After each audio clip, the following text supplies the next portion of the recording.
Thank you, Rich.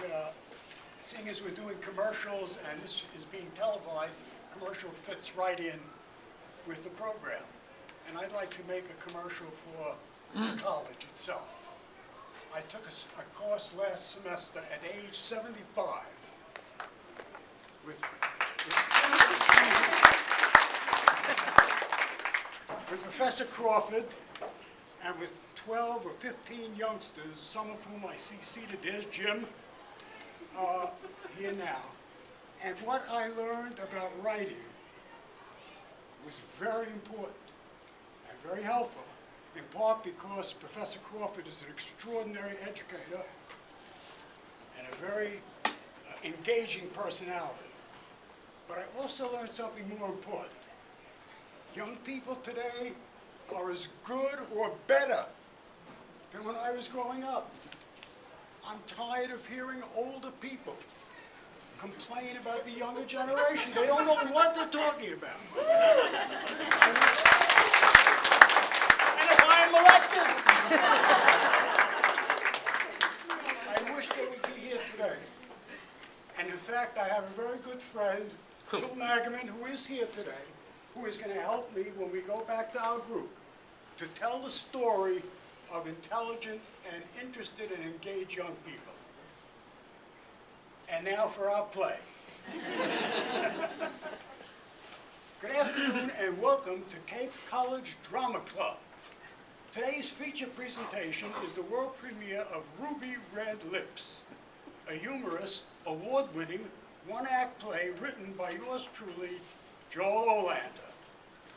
A new genre of detective stories burst upon the American literary scene in 1930. The Maltese Falcon by Dashiell Hammett introduced us to Sam Spade, Private Eye. Shortly thereafter came Raymond Chandler's book, The Big Sleep, and Blake Edwards' detective series featuring Richard Diamond, Private Investigator. The protagonist in all of these was a hard-boiled private investigator who always apprehended the culprit while easily outsmarting the police. He had little interest in women and never engaged in small talk. Our comic detective story, therefore, requires our hero to act in just the opposite manner of that stylized private investigator, and to have a different character figure out who the bad guy is and capture him. So now you can sit back, relax, enjoy the play, starring two of Hollywood's most sought-after actors, Blossom Pacheco and Constance Hackney. And now,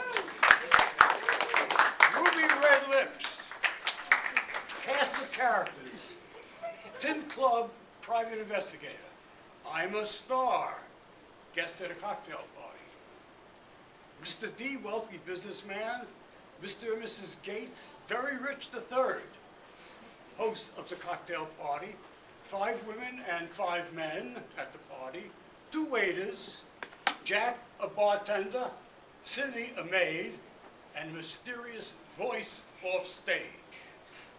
The action takes place at a cocktail party at the very posh, very rich's living room.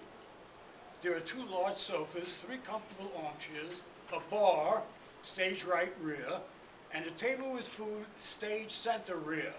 A short wall and door, mid-stage left, separates the living room from the vestibule, which features a large closet with hats and coats. The maid is stationed by the closet. The bartender is behind the bar. 5 men and 4 women are walking around. 1 woman is seated. The waiters are at each end of the food table. Mr. D stands looking at the food table with his back to the audience, and Ima is standing next to Tim, stage front and center. The time is the present. It's a rainy Sunday afternoon in New York City. As the action begins, the stage is silent and dark, except for a spotlight on Tim. All the other actors are in their assigned places, unseen by the audience. Tim speaks.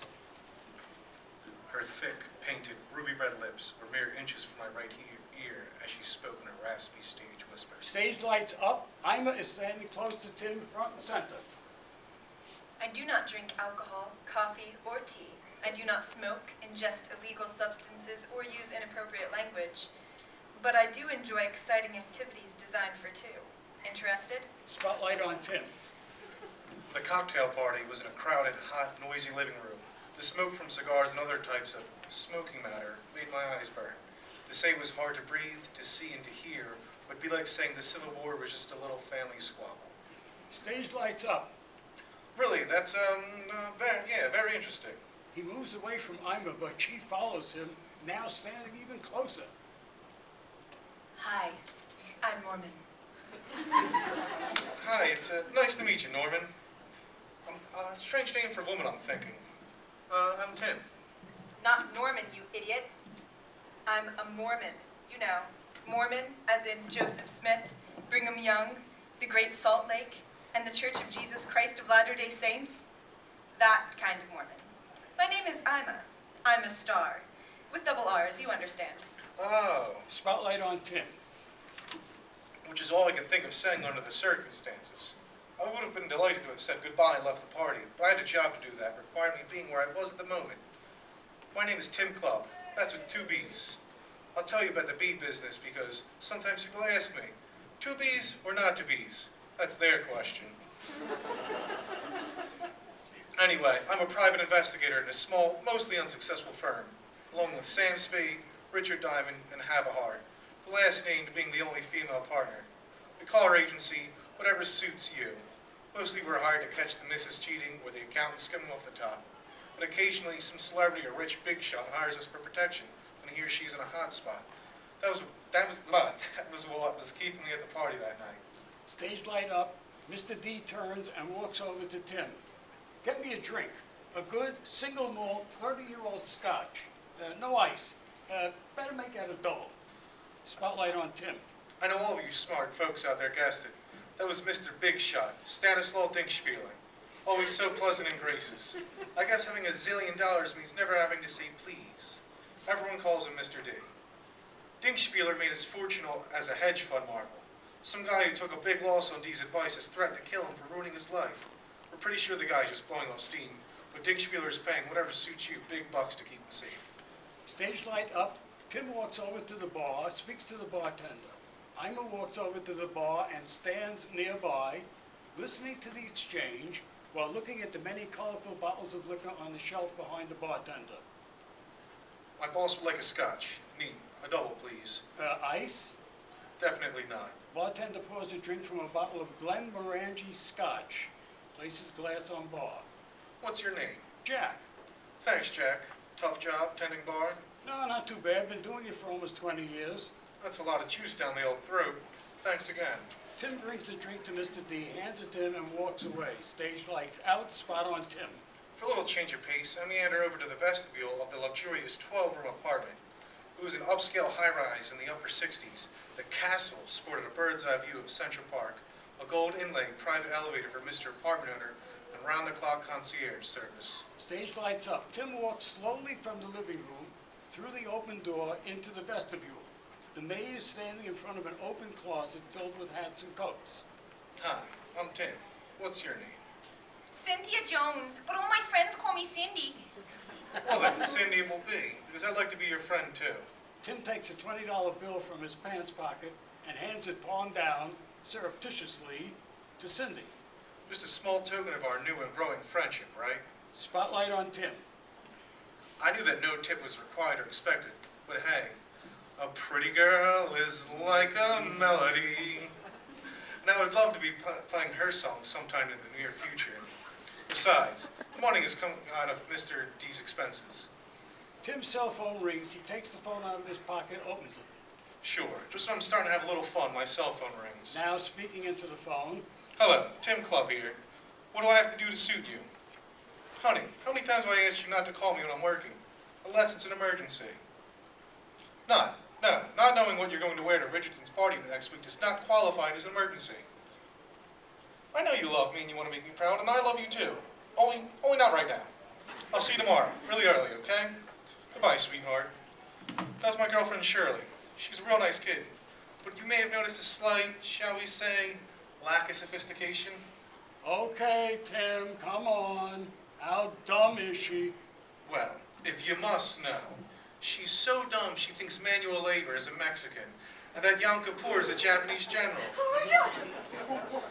And I don't dare tell you what she makes of Moby Dick. Stage light up. Cindy turns her back to Tim, now fussing with the coats hanging in the closet. Tim slaps her gently on the behind. We're not going to act out this part. Tim slaps her gently on the behind, turns and smiles to the audience, and walks back to the living room. Cindy turns, smiles at Tim, and gives him the thumbs up sign. Tim, I'm ready to leave. Get my coat and say goodbye to the host for me. Sure, Mr. D. Please stay right here while I get it. Don't go out of the apartment until I'm back, okay? Tim walks back into the vestibule, and Cindy gives him Mr. D's coat. Thanks, Cindy. I'm taking Mr. D home now. Maybe I can come back soon enough to pat you again before the evening is over. I sure hope so. Tim returns to the living room and walks to the bar. Jack, I can't seem to find our host and hostess, Mr. and Mrs. Veryrich. We're leaving now, so when you see them, give them Mr. D's regards, okay? Sure, will do. Tim turns away from the bar and begins walking slowly toward Mr. D, arms occupied with the boss's coat. Jack rushes past him, reaches into the inside pocket of his tuxedo, takes out a pistol, and points the gun at Mr. D. What the hell are you doing? Everyone stay calm and don't move. My business is with dick shit here, not with any of you, so back off. To Mr. D, in a calm but threatening voice, okay, fucko, start walking slowly toward the door. I'm getting paid a lot of money to end your miserable existence, so I'm giving any... Everyone freezes in place except Ima. She rushes Jack from his right side, hits his wrist with a karate chop, causing him to open his hand and drop the gun. What the? She places him in handcuffs. I hadn't planned to talk this much, but it just keeps happening. She places his handcuffs that had been stored in one of her pockets of her dress and pushes him into one of the armchairs. You're under arrest for attempted murder. Anything you say can and will be used against you in a court of law. You have a right to an attorney. If you cannot afford one, the state will provide one to you. You have the right to remain silent. You understand these rights? Oh, fuck you, lady. Who the hell do you think you are? I'm an undercover agent of the ATF, Alcohol, Tobacco, and Firearms Agency. She shows her badge from the other dress to Jack, from the other pocket in the dress to Jack. I'm at the party to check out Dink P here for his possible role in the illegal sale and distribution of semi-automatic weapons. Waiter, call 911 and tell them to send the uniforms here. Tim then picks up the gun, examines it, and speaks to Ima. Wow, what a move that was. I'm impressed. Thanks. What made you suspicious of the bartender? Being familiar with alcohol was helpful. First, you asked him for Scotch neat. Any bartender worth his salt would know that neat meant without ice. But he asked you, ice? But I thought that with all the noise in the room, maybe he just didn't hear you. Yeah, that's possible. But then Jack poured you a double shot of Glenmorangie. So? Well, you told him your boss wanted a single malt, 30-year-old Scotch. He gave you a brand that comes in 6, 12, or 25-year-old bottles only. So I looked at the shelf. There was a Macallan Sherry Oak and a Glenfiddich, both single malt, 30 years old. He also had single malt Mortlock, 1938, which is 60 years old. A guy that has been tending bar for almost 20 years should have known that and given you a shot from one of those other 3 bottles. Hey, lady, take off these damn cuffs. I didn't do anything wrong. It was all a big joke. Yeah, very funny. With a loaded gun, no less. Shut up and sit still. Pauses and turns to speak to Ima. You sure do know your liquor. Once I saw the mistakes he made, I kept Jack in my sights because I knew he wasn't what he said he was. So I assumed he was up to no good. Man, I am glad you did. Pauses, moves closer to Ima.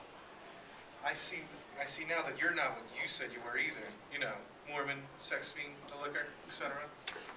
That's right. Mr. Veryrich agreed to let me attend the party to try to get evidence against your client. I wanted to be sure that no one realized who I was or why I was here, especially you. I don't usually wear an outfit like this or paint my face with so much makeup. And by the way, my real name is Jane Cobb. That's Cobb with 2 B's. I'm telling you about the bee business because sometimes people ask me, 2 B's or... Blackout.